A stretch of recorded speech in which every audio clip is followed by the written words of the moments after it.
Assalamualaikum warahmatullahi wabarakatuh. Halo anak-anak, bagaimana kabarnya kalian hari ini? Alhamdulillah, sehat, luar biasa. Allahu Akbar. Anak-anak, kalian bersama Pak Pranto Sutrisno dari SD Negeri 6 Sragen di ruang belajar KKG PAI Kecamatan Sragen. Hari ini kita belajar di kelas 4 bab 5 Aku Cinta Nabi dan Rasul. Selamat mengikuti. Oke anak-anak, kita mulai materi kita ya. Kisah Nabi Ayub alaihissalam yang masuk bab 5 Aku Cinta Nabi dan Rasul. Tapi sebelum itu mari kita baca dulu umul kitab dan dilanjutkan syahadat, juga doa belajar. Ala hadihi niyahli ridallah wa syafat rasulillah wa ala kulli niyatin sholihah lahumul fatihah. A'udzu billahi minasyaitonir rajim. Bismillahirrahmanirrahim. Alhamdulillahi rabbil alamin. Ar-Rahmanir-Rahim. Maliki yaumiddin. Iyyaka na'budu wa iyyaka nasta'in. Ihdinas siratal mustaqim. Siratal ladzina an'amta 'alaihim ghairil maghdubi 'alaihim waladdallin. Amin. Asyhadu an la ilaha illallah wa asyhadu anna Muhammadar Rasulullah. Bismillahirrahmanirrahim. Raditu billahi rabban wa bil islami dinna wa bi Muhammadin nabiyyan wa rasulah. Rabbi zidni ilma warzuqni fahma. Amin. Iman kepada Nabi dan Rasul ya, termasuk di sini cinta kepada Nabi dan Rasul, yakin kepada Nabi dan Rasul itu merupakan akidah dalam ajaran Islam, termasuk rukun iman ya, termasuk rukun iman. Nah, nomor berapa? Ya, nomor 4 ya. Setelah Allah, malaikat, kitab, baru Rasul. Nah, apa perbedaan Nabi dan Rasul? Ya, ini harus tahu dulu pengertiannya ya. Nabi adalah manusia pilihan yang mendapat wahyu untuk dirinya sendiri ya. Itu bahasa singkatnya seperti itu. Atau dengan kalimat lain, pengertian Nabi adalah seorang laki-laki ya, perlu garis bawah ya, laki-laki yang dipilih dan diangkat oleh Allah dengan menerima wahyu untuk dirinya sendiri. Jadi hanya untuk dirinya sendiri. Beda dengan Rasul. Pengertian Rasul adalah manusia pilihan yang mendapat wahyu untuk disampaikan kepada umatnya.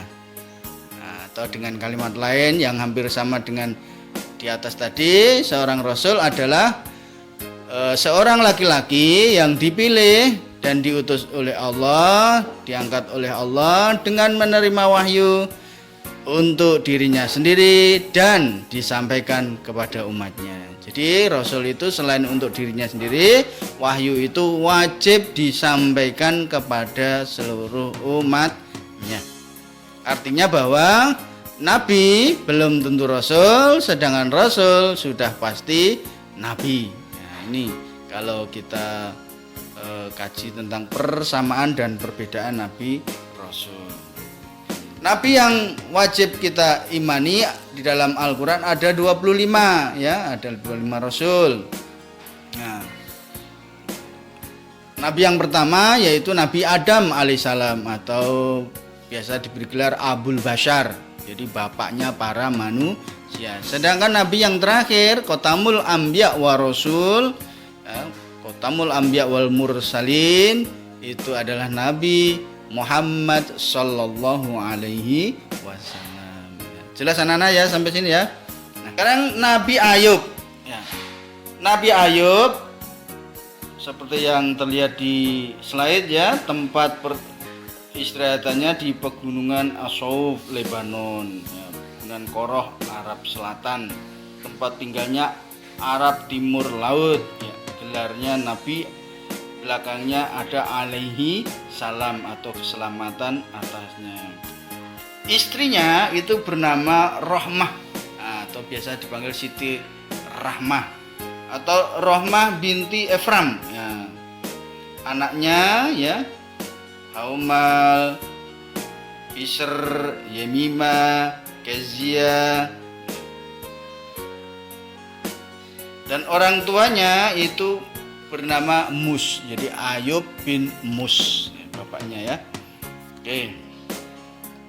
Lantas apa ujian yang diterima Nabi Ayub? Ini yang dilakukan iblis adalah yang pertama itu membakar semua ladang sawah, ladang dan lumbung pangan dari Nabi Ayub, biar Nabi Ayub kelaparan. Dan strategi kedua yaitu membunuh semua binatang ternaknya supaya apa? Tidak bisa memerah susu, tidak dapat uang untuk berbelanja.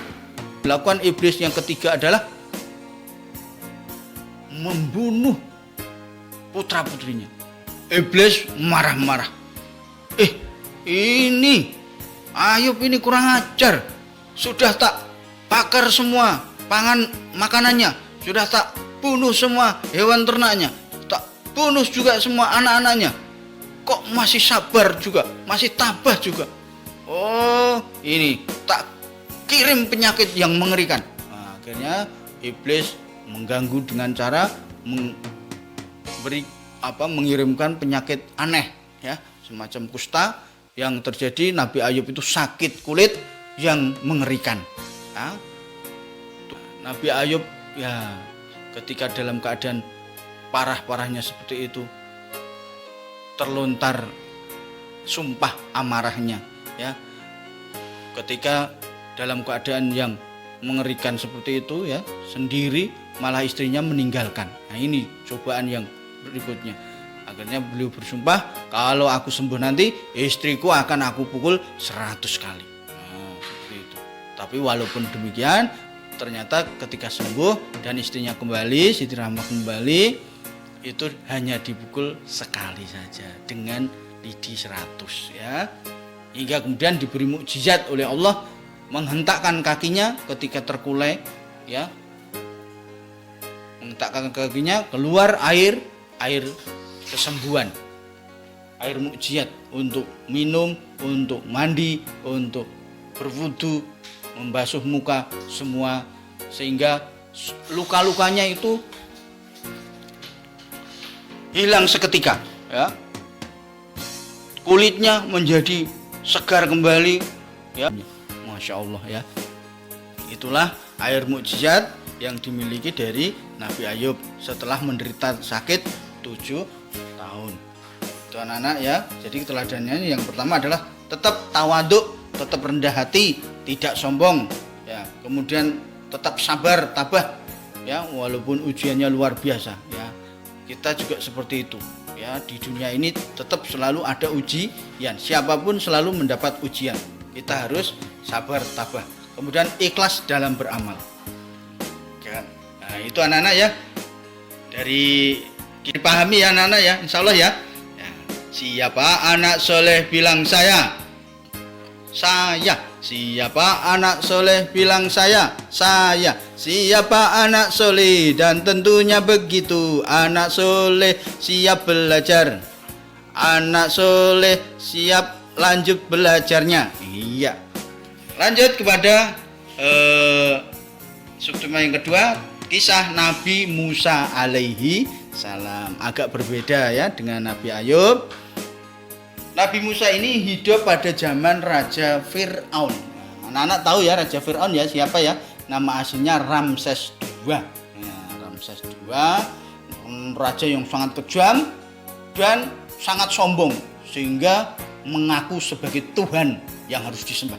Kalau tidak mau menyembah Raja Firaun akan dibunuh. Ya, akan dibunuh. Kaumnya bernama Bani Israel, ya, kaum Nabi Musa ini bernama Bani Israel. Ibunya ini bernama Yukabat, ya, ayahnya bernama Imron bin Kohat, ya. Lah, dan atas kehendak Allah, Nabi Musa ini dari kecil dipelihara oleh seorang yang sangat, ya, tawadu, istri dari Raja Firaun. Nah, ibu angkatnya ini adalah istri dari Raja Firaun bernama Siti Asiyah. Nabi Musa ini pada saat dilahirkan itu ada aturan dari Raja Firaun. Apa aturannya? Semua bayi yang lahir laki-laki harus dibunuh. Kenapa harus dibunuh? Karena Raja Firaun mimpi ada seorang laki-laki yang menurunkan mahkota rajanya. Nah, khawatir yang terjadi seperti itu, kalau ada orang yang berani mengganggu kekuasaannya, menurunkan kekuasaannya, maka semua bayi yang lahir laki-laki dibunuh. Nah, karena kekhawatirannya itu Imron bin Kohat dan Yukabat, ya, meminta petunjuk kepada Allah, akhirnya Allah memberikan petunjuknya dengan cara menghanyutkan bayi kecil Musa. Akhirnya bayi Musa kecil dihanyutkan dengan keranjangnya dan di Sungai Nil, ya, dan mengalirnya itu di belakang kerajaan Raja Firaun. Nah, suatu hari Siti Asiyah ini sedang menghibur diri di tepi Sungai Nil. Kenapa? Karena hatinya sedih, lama tidak punya momongan. Nah, tiba-tiba ketika sedang di tepi Sungai Nil ada benda yang terhanyut, maka dihampirinya dan ketika dilihat seorang bayi mungil yang sangat lucu. Itulah bayi Musa alaihi salam. Akhirnya diambillah dan dibawa ke kerajaan dan disampaikan berita itu kepada Raja Firaun. Raja Firaun marah. Kepandian dari Siti Asiyah itu, maka diizinkanlah Siti Asiyah untuk mengadopsi, ya, untuk memelihara anak itu sehingga menjadi anak angkatnya. Ya, jadi artinya bahwa Nabi Musa alaihissalam ini dari bayi sampai remaja umur 18 tahun itu hidup di istana kerajaan Raja Firaun. Nah, pada suatu hari terjadi peristiwa perkelahian itu diketahui Nabi Musa dan Nabi Musa berusaha melerainya. Tapi Bani Kiptinya ngeyel. Nah, Bani Kiptinya ngeyel karena ingin menyerang Nabi Musa dan Nabi Musa membela diri, mempertahankan diri. Akhirnya Nabi Musa memukul, ya, pemuda dari Bani Kipti itu dengan sekali pukulan dan terjatuh, akhirnya meninggal dunia. Akhirnya yang terjadi ada perintah untuk menangkap Nabi Musa. Nabi Musa yang sangat ketakutan itu kemudian lari keluar dari Mesir, ya, dari negeri Mesir, dari kerajaannya Raja Firaun, lari sejauh-jauhnya sampai ke negeri Madian. Nah, ke negeri Madian tempatnya Nabi Syuaib alaihissalam. Nah, pada waktu itu, ya, Nabi Musa alaihissalam kehausan, ya, kelaparan karena perjalanan yang sangat jauh. Nah, ada dua gadis, ya, yang salah satunya bernama Safira, itu antri minum air, ya, air minum untuk kambing peliharaannya. Jadi apa? Oleh Safira, Nabi Musa diajak pulang menemui ayahnya untuk diberi pekerjaan menggembalakan kambing-kambingnya Nabi Syuaib yang sangat banyak. Nah, atas kepiawaiannya dalam menggembala Nabi Musa ini menjadi sorotan, ya, perhatian dari Nabi Syuaib. Nabi Syuaib tertarik dengan kepandian Nabi Musa alaihissalam. Nah, akhirnya Nabi Musa diberi tongkat untuk menggembala. Nah, akhirnya tongkat itu kelak jadi mukjizatnya Nabi Musa, berubah jadi ular dan bisa membuat jalan di tengah lautan. Nah, itu anak-anak, ya.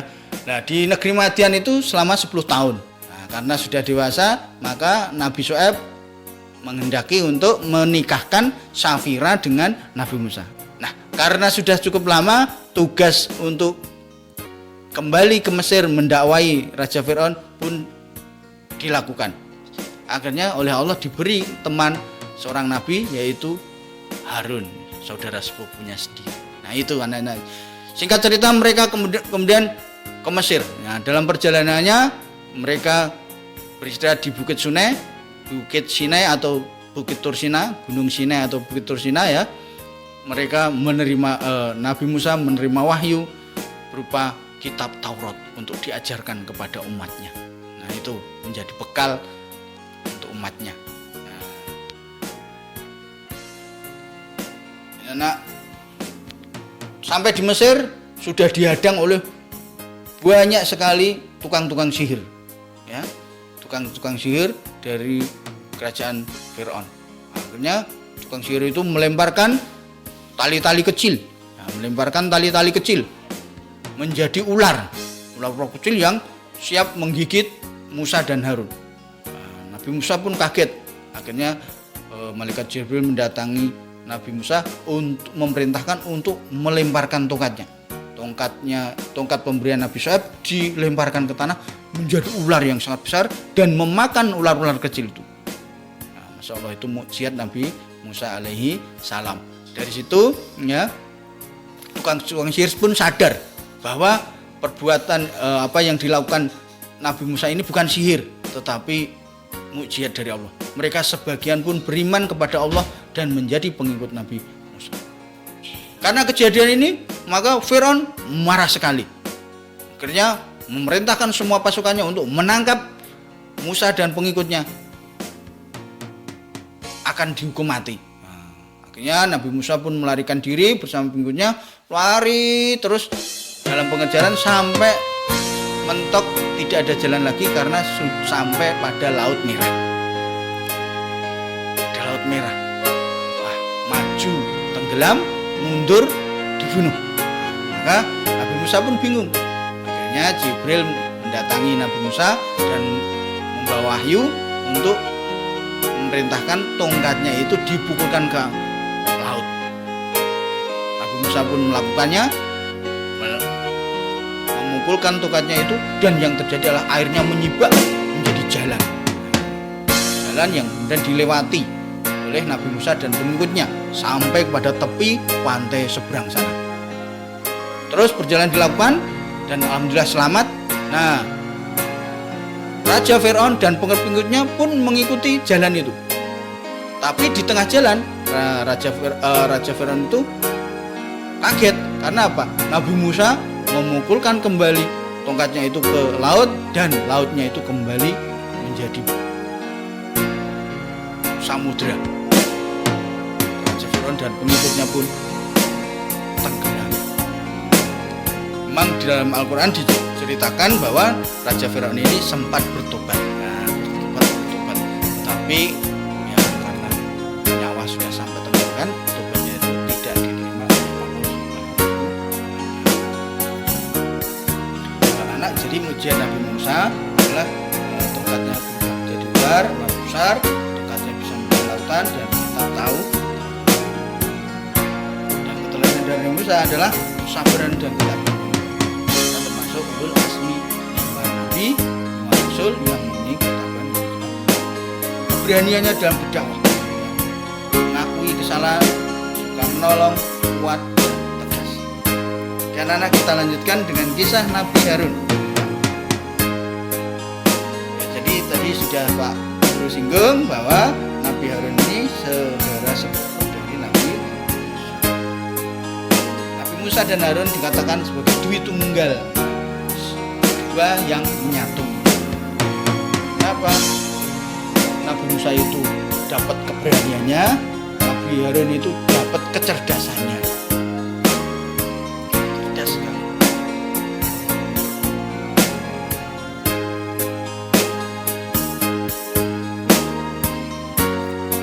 Oke. Nah, pada waktu Nabi Harun ini ya, ditinggal oleh Nabi Musa, ada salah satu pengikutnya yang membuat resah, namanya Sam, namanya Samiri, jadi biasa disebut Sam atau paman Sam, kado-kado ya. Nah, Samiri ini apa? Menyepuh emas, ya, emas yang banyak dikumpulkan dilebur. Untuk apa? Dijadikan patung sapi betina, patung Al-Baqarah. Nah, untuk apa? Untuk disembah. Samir ini mengajak umat Bani Israel untuk menyembah sapi. Sapinya dari emas, lapisannya emas, dan diberi bunga-bunga, diberi sajen-sajen, terus disembah-sembah. Ini terjadi pada waktu Nabi Harun ya. Mengetahui itu Nabi Musa marah sekali dan mengusir Samiri dan mengutuk perbuatan Samiri bahwa ini perbuatan musyrik. Akhirnya Samiri diusir, ya, diusir dari Israel. Itu terjadi pada saat keteladanan kita kepada Nabi Harun adalah fasih dalam bertutur kata, santun perilakunya, setia kepada Nabi. Jadi kalau kita berteman itu ya kayaknya seperti Harun, setia sekali kepada ajar. Anak-anakku yang soleh-solehah, demikian yang bisa Pak Guru sampaikan pada ruang belajar KKD PAI Kecamatan Sragen kali ini. Kurang lebihnya Pak Guru minta maaf. Semoga menjadi ilmu yang bermanfaat bagi kita semua di dunia wal akhirah.